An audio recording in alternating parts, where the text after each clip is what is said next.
Just James today, James Melendez, so stay tuned for this video about decomplexifying. Stay tuned.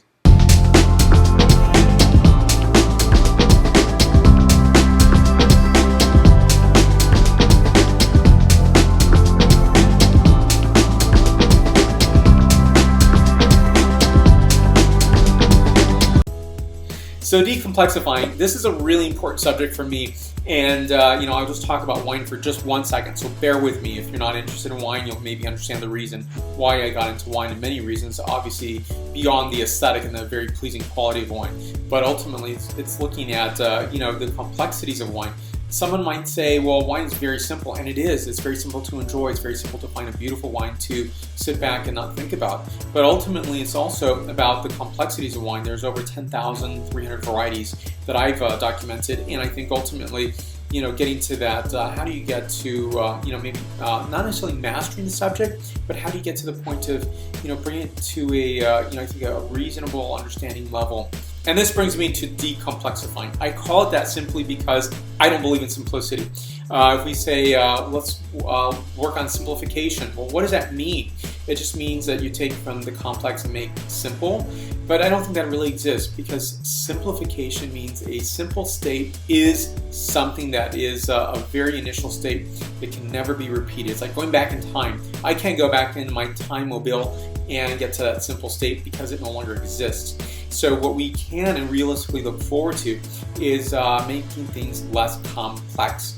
And that is a way that I've made my life a little more reasonable, a little more, I would say, I like to keep a tidy, place. I like to keep, things within a reasonable scope of understanding and managing knowledge. I think it's a better way said. And that way, if I look at decomplexifying, I can say, what things can I make less complex? What are things that I can, reduce in my life? So, for example, I had what I called a decomplexifying project in my own house of taking things. I had 1,200 objects that I got rid of over 3 years.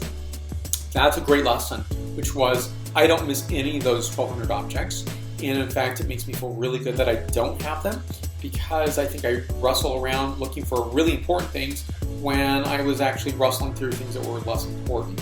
Ultimately, it was also my carrying capacity. I think I have a very neater place than I ever had before. Is it absolutely neat that I want it to be? No, but that's my other point. So when you want to make a decomplexifying plan, you have to actually write it down. 2, you have to be willing to document what you're doing. So, I actually have a really nice record of what I've gotten rid of. Not for the sake of doing it, because it's a lot of fun, but I think that's because that was my exercise of really understanding what did it take, what was it, and how did it look. And, thirdly, it was that it didn't happen right away. Even if I decided to just tear everything out, that wouldn't have worked either, because if I got rid of everything in my life, then I would have had to add back again, and I probably would never have learned from that process step of, decomplexifying.